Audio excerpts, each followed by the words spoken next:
예, 안녕하십니까. 명상 지혜를 논하다. 야, 오늘은 체극적정심을 이제 해야 될 것 같아요. 전문 시간인지 조순심하고 적정심에 대한 얘기를 했습니다. 마음이 고요해진다는 거 굉장히 행복한 일이에요. 끊임없이 머릿속으로 생각이 올라오면서 옳고 그름을 따지고 있다면은 얼마나 힘들겠어요. 그래서 이 생각이 많은 사람은 빨리 지치기도 하고, 그리고 또 일상생활에 접할 때마다 화가 나고 그러죠. 조금만 건드리면 화가 올라옵니다. 이런 생각들이 잠잠해지고 마음이 고요해진다면 굉장히 행복한 일이죠. 적정심이라는 게 이제 그런 겁니다. 적정심을 이루는 것은 앞에 조순심에서 바깥에 보이고 들리는 이 세계에 대해서 매 순간 변하는 무상한 것이고 소유할 수 없다 하는 것을 인지하는 거죠. 그러므로 해서 불뚝불뚝 바깥 대상을 향하는 마음을 안으로 땡겨서 이 마음의 본성으로 보도록 그렇게 노력을 하는 겁니다. 이제 그렇게 이제 잘 길들여지고 이러면 혼침은 없어지죠. 혼침 없어지면서 늘 마음이 일상생활에도 차분해지고 고요한 상태를 가질 수가 있어요. 그렇지만 거기에 머물러 있으면은 아직까지는 안 되겠죠. 이제 더 깊이 들어가야 된다고 생각합니다. 그래서 오늘은 이제 체극 적정심으로 이제 가보도록 하겠습니다.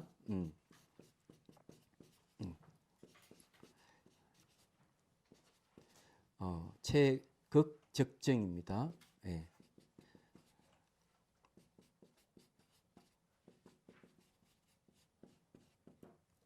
이 체극 적정심이 왔을 때는 이제는 소를 길들이게 됩니다. 모구예요, 모구. 예. 소를 길들이는 쪽으로. 그래서 여기는 이제 정진의 힘입니다. 정진하는 정진의 힘으로 이제 갑니다. 우리 앞에는 이제 조순심하고 적정심은 정지의 힘, 바른 알의 힘을 통해서 혼침과 들뜸을 물리쳤지 않습니까? 이제 정진의 힘으로 들어오면은 혼침이나 들뜸이 오더라도 금방 생각만 하면 이 들뜸이구나. 이것이 혼침이 알기만 하면 싹 없어지는 단계에 들어서게 됩니다. 이 적정시 문제는 어떻게 하는가 하면 마음이 바깥으로 탁 도망가면은 그 마음을 안으로 대상을 알아차리는 정념이 딱 머물게 하는 게 이제 이 중요한 기술이 되겠습니다. 자, 책을 한번 볼까요? 199페이지 보면은 대승기신론이 이렇게 얘기하고 있습니다. 마음이 바깥 경계를 따라 이곳저곳으로 치달리며 흩어진다면 곧바로 알아차려 안으로 거두어들여 정념에 머물게 해야 한다. 이 정념이란 오직 마음뿐 밖에는 경계가 없다는 것을 알아야 한다. 이 마음조차 마음 스스로의 모습이 없으며 생각도 실제하지 않으므로 어쩔 수 없는 것인 줄 아는 마음이다. 그랬어요. 그래서 제 밑에다 제가 개송을 또 하나 적었습니다. 깨어있는 텅 빔에 방해꾼들 놀라 도망가고 깨어있는 마음에 깨어있음에 머물러 물러나지 않아 콧구멍이 사라져 바깥 경계도 본래 없는 모습이라. 콧구멍이 사라졌다 하는 것은 이제 자유로워졌다는 거죠. 깨었던 꽃들에 사라지니 구속하던 마음도 본래 없음을 알았다네. 두 날개 활짝 펴고 창공을 날도다. 날개를 움직여 날려고 하지 말아야 하리. 그냥 텅 빈 눈을 뜨고 편 날개로 허공에 맡겨두게. 예. 이 상태는 비로소 마음의 영역으로 들어왔습니다. 여러분 이제 수행을 하다 보면 어느 순간 마음만 딱 남아있는 상태가 됩니다. 그래서 마음이 이제 바깥으로 치달리던 마음을 알아차리는 정념에 탁 머물러야 돼요. 정념이라고 하는 건 알아차리는 건 대상을 알아차리는 마음인데 대상을 알아차리는 마음에다 머물면 어디 될까요? 주관과 객관이 하나가 되어버립니다. 주객이 하나가 되면서 온전히 마음 상태로 돌아오는 이때까지 마음소를 붙들고 마음소를 갖다가 바깥으로 못 가게끔 그렇게 이제 붙들고 있었는데 이제 그럴 필요가 없었던 거죠. 예. 이제 마음하고 그냥 마음소와 자기가 그냥 하나가 됐습니다. 이런 상태에서 마음소를 길들이는 상태가 오는 거예요. 그래서 모구라고 했습니다. 소친다고 그러죠. 여기에서 이제 이 마음의 영역으로 들어왔기 때문에 마음의 영역으로 들어오면은 어떤 문제가 어떤 현상이 생길까 하는 겁니다. 이게 아주 중요한 거죠. 마음의 영역으로 들어왔다. 그래서 이 알아차리는 정념하고 마음의 본성의 그 사이 간격이 없어져 버린 거죠. 이제 이럴 때 몸에서 일어난 현상이 있어요. 몸에서 어떤 현상이 생길까? 우선 보조국사의 말씀을 들어보는 게 좋을 것 같아요. 제자들에게 이렇게 얘기합니다. 바깥에 무슨 소리가 들리느냐? 새가 지저귀는 소리가 들립니다. 그러면 새 소리를 듣고 있는 마음에다가 귀를 기울여 들어보라. 거기에 무슨 소리가 들리느냐? 제자가 이렇게 얘기합니다. 아무 소리도 들리지 않습니다. 그래 그것이 간신보살께서 깨쳐 들어간 길이다. 이렇게 얘기합니다. 이걸 이제 반문문자성이라고 그래요. 예. 예, 반문. 들음을 돌이키는 거죠. 예. 돌이켜서 다시 뭘 듣나? 자성을 듣는다. 이 자성이라고 하는 건 마음을 얘기합니다. 내가 바깥에 있는 소리를 듣는 걸 돌이켜가지고 듣는 마음에다가 귀를 기울이는 거죠. 이걸 이제 반문문자성이라고 그래요. 근데 이렇게 되면은 나타나는 현상이 있어요. 어떤 현상이 생기는가 하면은 바깥에 있는 소리가 다 끊어져 버립니다. 바로 끊어지면 좋겠는데 바로 끊어지지 못하더라도 이게 이제 끊기는 현상이 생기죠. 그러다가 온전히 마음에다가 마음이 머물게 되면 바깥에 들리는 소리가 다 끊어져 버려요. 그와 마찬가지로 온전히 마음 상태에 들어가 버리면은 바깥 경계가 사라져 버립니다. 오직 마음뿐이고 다른 경계가 없는 거죠. 마음의 영역으로 이제 확실히 들어온 겁니다. 그렇지만 이런 상태가 쭉 지속이 되지 않고 지속됐다 안 됐다 됐다 안 됐다 하는 겁니다. 그래 아직까지 끊어짐이 있는 집중을 이어가는 상태예요. 이런 상태. 그래 이런 상태가 될지만은 이제 본격적으로 이제 마음의 영역으로 들어와서 마음이 마음을 보지 못하는 상태가 됐습니다. 그래서 자기 모습을 마음의 모습을 알리 알 수가 없다 했어요. 바깥 경계를 알리 알 수도 없고 자기 마음의 모습을 알리 알 수가 없는 거죠. 온전히 주관과 객관이 딱 하나 된 상태예요. 그것은 깨달음은 아닙니다. 이런 상태가 됐을 때 비로소 이제 그 다음에 심일경성이 생깁니다. 심일경 전주일치를 그러죠. 한 상태로 그냥 규격이 하나인 상태로 되는 거죠. 그 다음에 등진한 선정이 일어나는 거예요. 선정 속에서 등진한 선정 속에서 경안이 일어나고 경안에서 사마타 성취가 되고 그러면 이 사마타 선정을 의지해서 몸과 마음을 분석하는 이파사나 수행을 할 수 있어요. 그러니까 지관 수행이 되는 거죠. 지관과 지와 간을 같이 닦아 나가면 그 다음에 이제 무분별의 지혜가 생기는데 그 전에 진여산매가 생기고 진여산매 속에서 무분별지가 생깁니다. 그 다음에 깨달음을 얻게 되죠. 얘기하자면 그런 과정을 거치는데 이런 과정 속에서 주관과 객관이 하나에 된 상태에서 쭉 간다는 거죠. 얘기하자면 지금부터. 그 지금은 이제 이 체극 적정심에서는 됐다 안 됐다 하는 문제지. 이제 그것이 됐다 안 됐다 하는 게 딱 돼버리면 쉽게 말해가지고 주객이 하나 된 상태로 요지부동으로 딱 되면은 이것이 깨달음까지 그 상태를 계속 유지가 된다는 얘기예요. 이게 이제 이때가 중요하다고 저는 생각을 합니다.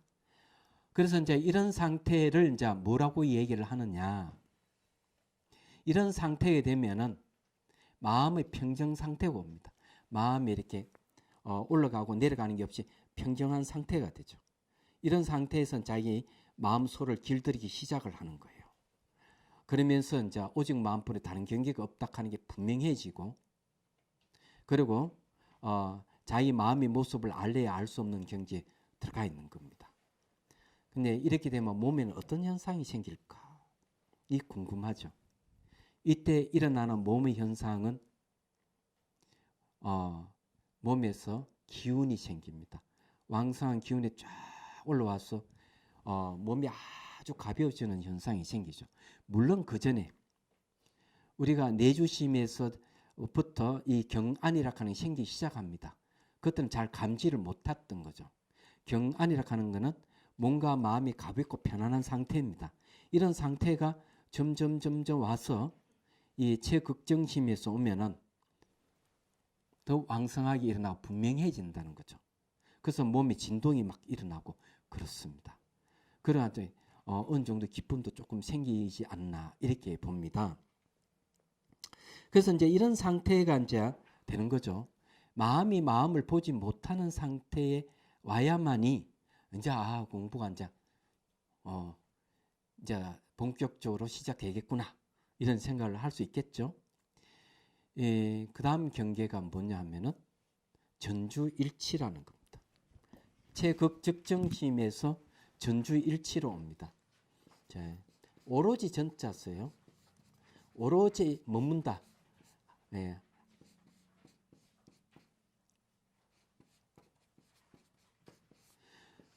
다르게 하면 이제 심일경성이라고 얘기합니다. 이게 경전에는 심일경성이라고 이렇게 이제 해요. 그래서 이런 것은 이게 좀 어렵죠. 오로지 전점 오로지 한 방향으로 머물러 있다는 거죠. 이 마음은 한 대상에 머물러 있다 이런 뜻이에요.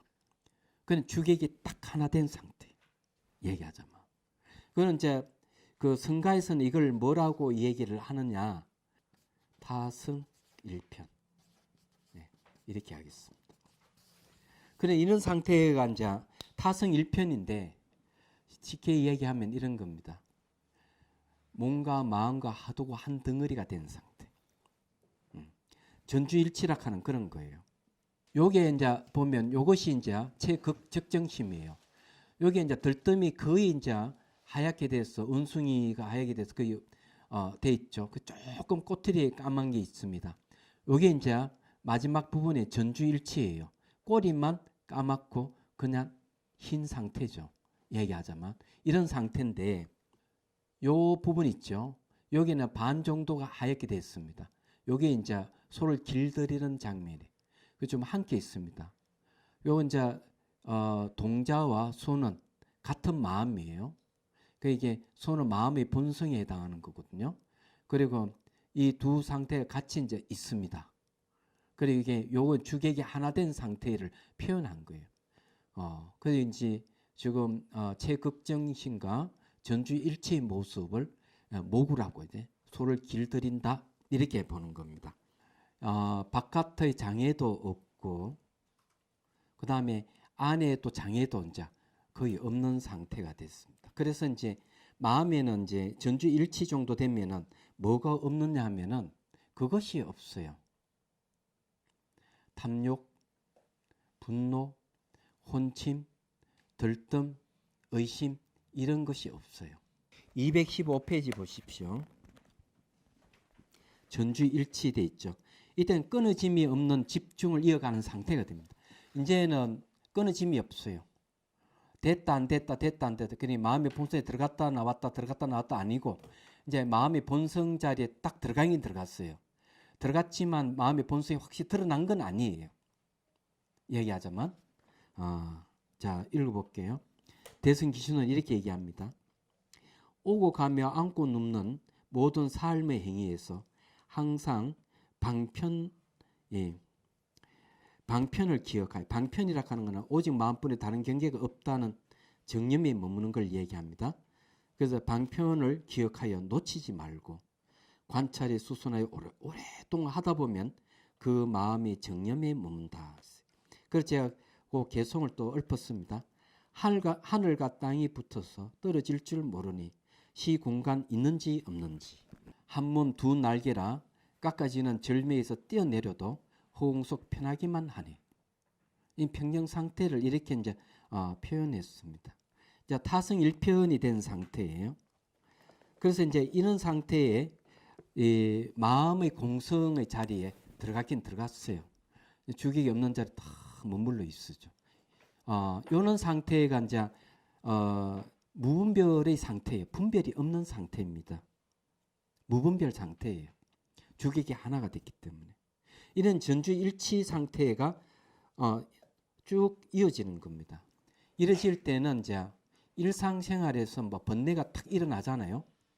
번뇌가 일어나면은 어떤 일이 벌어질까? 화로 위에 눈이 떨어지는 격이에요. 화로에 눈이 떨어지면 바로 탁탁탁탁 사라져 버리듯이 번뇌가 일어날 틈이 없는 거예요. 주관과 객관이 딱 하나 된 상태에서 오로지 마음 상태, 마음의 본성 자리에 딱 들어가 있어요. 그저 본성이 드러나 있는 건 아니에요. 심체 자리는 자리인데 공성이 확실히 드러난 건 아니에요. 알기는 알지만. 이제 이런 상태가 이제 아주 익숙하게 익어져야 되겠죠. 그래서 잘 알다시피 이 전주일치락하는 이 상태는 이제 끊어짐이 없이 계속 집중이 이어가는 상태예요. 자, 그 다음 상태가 여기 등지입니다. 이 등지가 구주심 중에 9번째 해당하죠. 전주일치가 8번째 해당하고 그 다음에 최극정심이 바로 7번째 해당합니다. 제 마지막 이제 구주심 마지막 등지인데 이 등지에서 이제 진여산매로 들어가는 길이 이제 활짝 열리는 겁니다. 네. 진여라고 하는 건 우리 마음의 본성이 참답고 바뀌지 않는다 그랬죠. 생로병사가 없는 모습, 생멸이 없고 청정한 모습이에요. 삼매는 고요함을 얘기합니다. 이 등지도 삼매입니다. 알고 보면. 그런데 이제 우리가 자세히 보면은 같을 등자에 가질 지자죠. 평등한 상태를 유지한다는 거죠. 그래서 이때는 숙달의 힘입니다. 앞에는 이제 정진의 힘이라면은 이건 숙달의 힘이에요. 또는 관습의 힘이라고 합니다. 이때는 이제 여기에는 끊어짐이 없죠.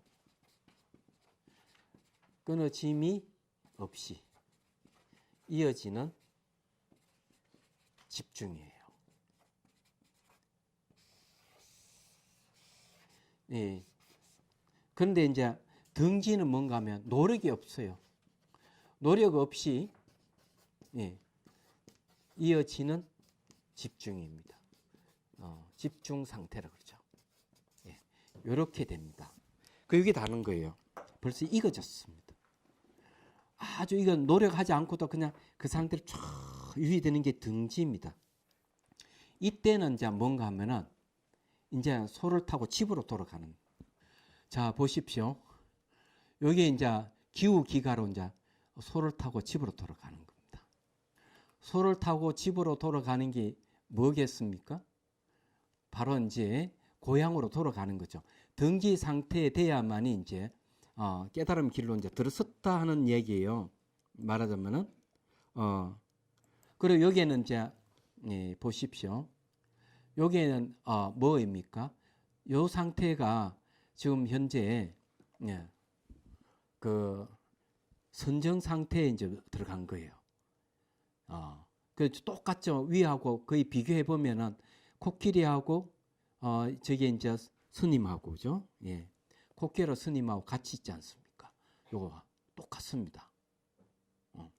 이런 상태에 이제 온 거죠. 저것이 이제 얘기하자면은 등지 경지예요. 이야기하자면 등지하는 마음이라고 하죠. 222페이지 보면 나와 있습니다.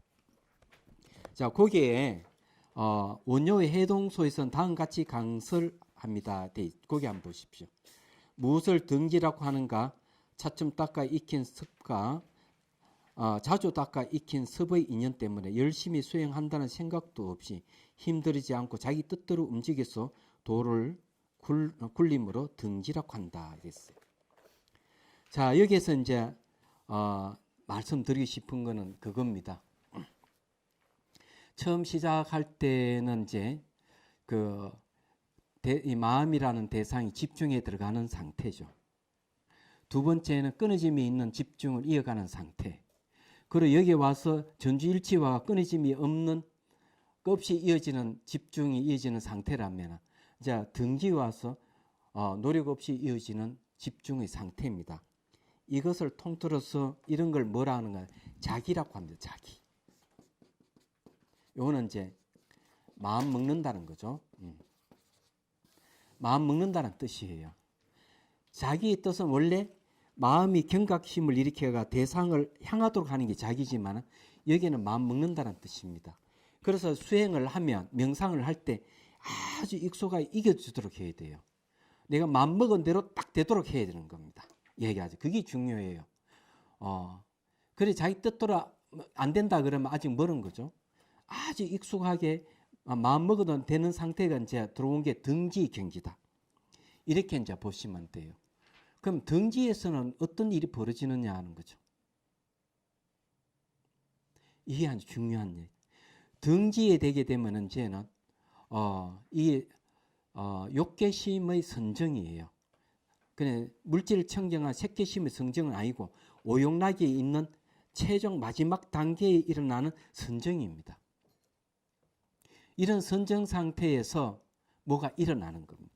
그 일어나는 현상이 경안이에요. 경안은 처음 수행 시작할 때부터 생기지만은 이 욕계 선정에서 일어나는 경안은 미묘하다고 얘기합니다. 몸과 마음이 가볍고 편안한 상태인데 이 경안이 있느냐 없느냐가 매우 중요한 겁니다. 이 수행의 한 가지 분기점이 됩니다. 이것이. 그래서 보통 우리가 수행자 명상하는 분이다. 수행자라 이러면은 우리가 이제 알아야 될 것은 몸이 가벼웠냐, 마음이 편안하냐, 늘 기쁨이 있느냐 이걸 살펴봐야 돼요. 내가 몸이 쇠틀같이 가볍고 이러면은 수행자를 할 수 있고 몸이 늘 무거우면은 수행자 아니라고 보면 틀림없어요. 예, 그 세속 사람들이 어떤 얘기를 하느냐 하면은 마치 대단한 경지에 가 있는 같이 얘기를 하는데 실제로 보면 몸이 무겁고 그런 분이 많거든요. 그 수행자 아니에요. 말만 수행자예요. 그런 분이 많아요. 뭔가 마음이 가벼운 사람은 그렇지 않거든요. 그래서 이제 이 다음 시간에는 이제 이 경안에 대한 공부를 좀 할 겁니다.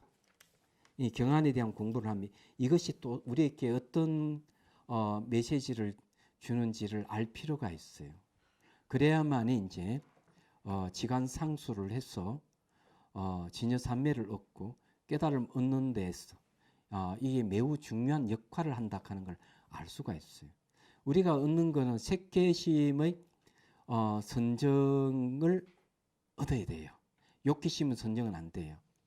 마음이 아무리 고요하더라도 오용락의 영향이 늘 있습니다. 그래서 이것이 색계심의 선정을 얻었을 때 오용락의 선정이 오용락의 영향이 없어요. 그런 상태에 도달할 때 비로소 우리가 몸과 마음을 분석해서 공성을 확실히 드러낼 수가 있는 거죠. 마음의 본성이 그때 드러나는 겁니다. 제대로. 그래서 이제 등지에서 경안이 생기는데 이 등지에서 경안이 생기는 것은 굉장히 특별한 경안입니다. 자, 경안은 이제 몸과 마음이 가볍다 하는데 제일 먼저 생기는 것이 마음의 경안이 생깁니다.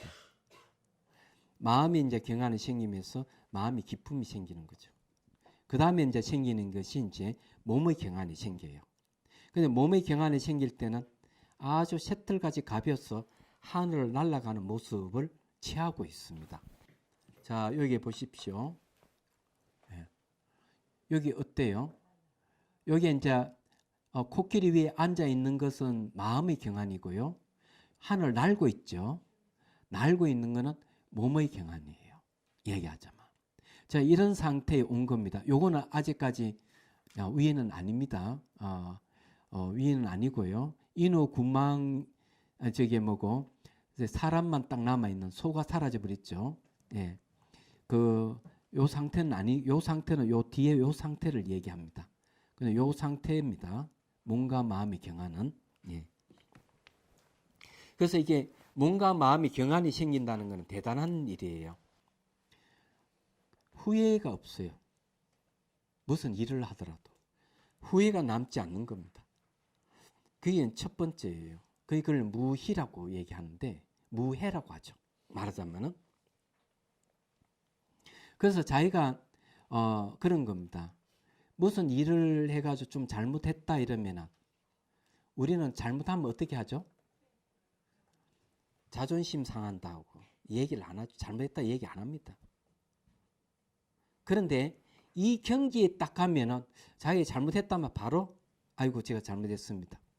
딱 참여를 해버려요. 내가 복 짓는 일이 있으면 옛날 같으면 이렇게 해요. 아유 그 먼데 가서 내가 복을 지을 리가 뭐가 다음에 하지. 아이 귀찮아. 이렇게 할 건데 이 등기 속에서 경안이 생기면은 그렇지 않아요. 아무리 멀더라도 내가 할 일이라면 그 찾아가서 복 짓는 일, 선행을 하는 겁니다. 그래서 이걸 이제 뭘 하는가 하면 이 경안에는 감당할 수 있는 능력이 있다는 거예요. 감당할 수 있는 능력. 대단한 겁니다. 그것만 있는 게 아니고요. 또 하나를 얘기를 하면은 내가 제 마음의 본성에 이 집중하고 있는 그 대상에 머물고자 할 때 얼마든지 자유자재로 머물 수 있는 능력이 생겨요. 그것만 있는 게 아니에요. 그 마음 상태는 어떤가 하면은 이래 비가 오고 난 뒤에 하늘이 맑게 개는 명징한 상태의 마음 상태가 되는 겁니다. 경안이 그게 있는 거예요. 얘기하자면. 그래서 이게 이제 굉장한 거예요. 이런 상태에서 보면은. 그래서 이제 여기에, 마음이라고 하는 상태, 그런 상태고, 늘, 뭔가 마음이 기쁘고 즐겁고. 근데 이제 진짜 중요한 게 한 가지가 더 있죠. 몸의 기운이 왕성하게 일어납니다. 몸의 기운이 왕성하게 일어나기 때문에 쫙 일어나가지고 마치 물이 스며들 때 쫙 뻗쳐 들어갑니다. 기운이. 그런데 이제 그런 게 이제 되기 전에 경안이 오기 전에 조짐이라는 게 있어요. 조짐. 조짐 어떤가 하면은 선정 속에서의 정수리에 묵직한 거예요. 여기서. 요 안에. 그래서 이 손가락을 이렇게 딱 대면은 요 크기에 묵직하고 시원한 거예요. 이게. 그러니까 어떨 때는 콕콕콕콕 이렇게 찌르기도 하고. 요거는 이제 경안이 온다는 신호예요. 그러면서 이제 마음의 기쁨이 생기고 마음의 경안이 생기고 난 다음에 그다음 몸의 경안이 오는 거예요. 그러니 왕성하게 올라오기 때문에 그런 거예요. 이렇게 올라올 때 이제 마음 상태가 그런 겁니다.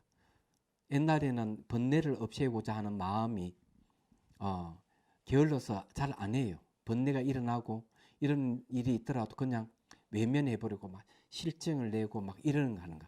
피곤해하고 이러는데 이 경안이 생기면 그런 게 싹 사라집니다.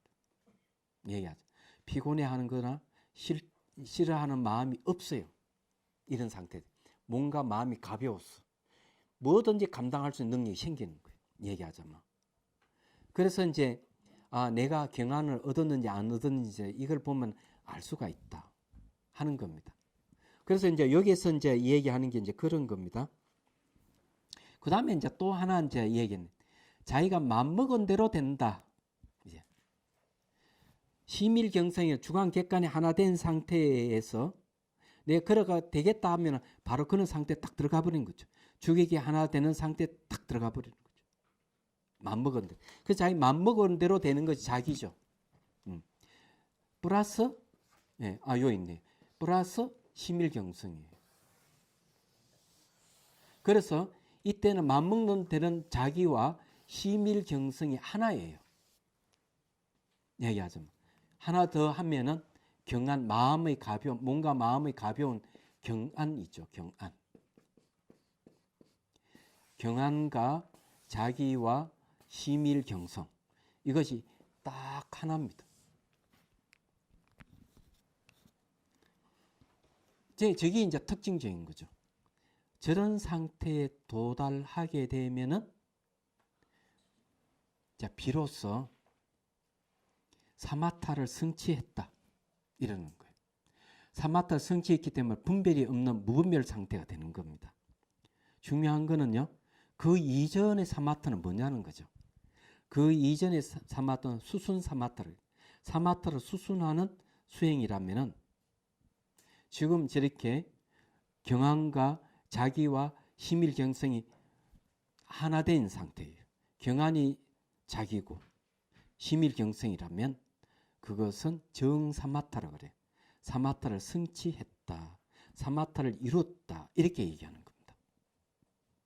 이런 상태가 될 때 이 선정을 뭐라고 하느냐.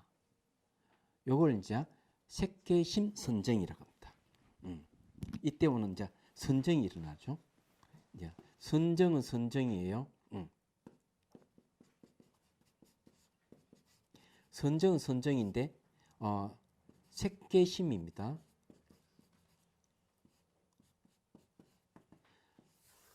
우리는 여기 등지는 요건 욕계예요.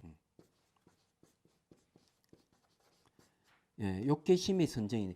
욕계심이라고 하는 거는 욕심의 세계잖아요. 오욕락이 있는 세계의 선정이라면 여기에서 이루어지는 이 선정은 색계심의 선정이에요. 여기는 이제 요즘 말하면은 물질이 청정한 세계라는 거죠. 세계의 마음. 이렇게 번역을 하겠습니다. 자, 저게 무슨 말이냐면은 오욕락이 없는 마음이에요. 오욕락이 없는 마음 상태가 딱 될 때 비로소 저 선정이 매우 중요해요. 저런 상태에서는 내가 색계 초선정을 얻고 싶으면 얻고 2선정, 3선정도 얻고 싶으면 얼마든 얻을 수가 있어요. 4선정도 얻고 무색계의 초선, 2선, 3선 그러니까 무색계의 공무변처정, 식무변처정, 무소유처정, 비상, 비비상처정을 얻고 싶으면 얻을 수 있어요. 저런 상. 근데 저 색계심의 선정은 색계 초선정은 아니에요. 야, 이게 중요한 겁니다. 욕계심과 색계의 초선의 그 중간에 있는 색계심의 선정이에요. 저게 왜 중요한가 하면 색계심의 선정에서는 색계 초선의 선정에서는요. 그걸 의제가 이빠사나 수행을 할 수가 없어요. 내가 대성 이빠사나 수행하려면 색계심의 선정에서 나와야 돼요. 그런데 저 색계심의 선정은 색계 초선의 선정이 아니기 때문에 또 욕계의 선정이 아니기 때문에 저 선정에는 마음을 의지할 수 있습니다. 그래서 대성 이빠사나 수행을 가능해집니다. 즉 바탕이죠. 엄청 중요한 거예요. 얘기하자면. 자, 이제 다시 한번 정리하자면 이런 거예요. 등지에서 경안이 생기면은 후회하는 마음이 없다. 그리고 늘 기쁘다. 그리고 뭔가 마음이 늘 가볍다. 그리고 내가 이 집중 대상에 자유자재로 머물 수가 있다.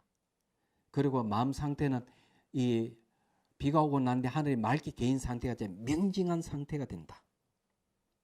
이걸 기억을 하십시오. 그리고 중요한 것은 내가 잘못했으면 바로 잘못했다고 얘기를 참여할 수 있고 내가 복을 지은 일을 갖다만 싫어하지 않고 바로 선행을 하면서 복을 짓게 되는 것. 그래서 이제 번뇌를 없애는데 즐거워하는 그런 상태가 바로 경안이라는 것. 그런 상태가 될 때 벌써 심일경상과 내가 마음먹은 대로 그 심일경상 주객이 없는 상태가 되는 것. 이것과 경안이 하나가 되는 상태. 그래서 사마타가 경안이고 사마타가 심일경성이고 사마타가 경안인 상태예요. 그런 상태가 딱 될 때 색계심의 선정을 얻는다는 것. 이걸 기억을 하십시오. 자, 여기서 이제부터 이제 다음 시간에는 지관상수를 하고 이제 깨달음을 얻는 것. 그거에 대해서 상세하게 여러분들이 이 얘기를 나누기도록 하도록 하겠습니다. 자, 오늘 수고했습니다. 야.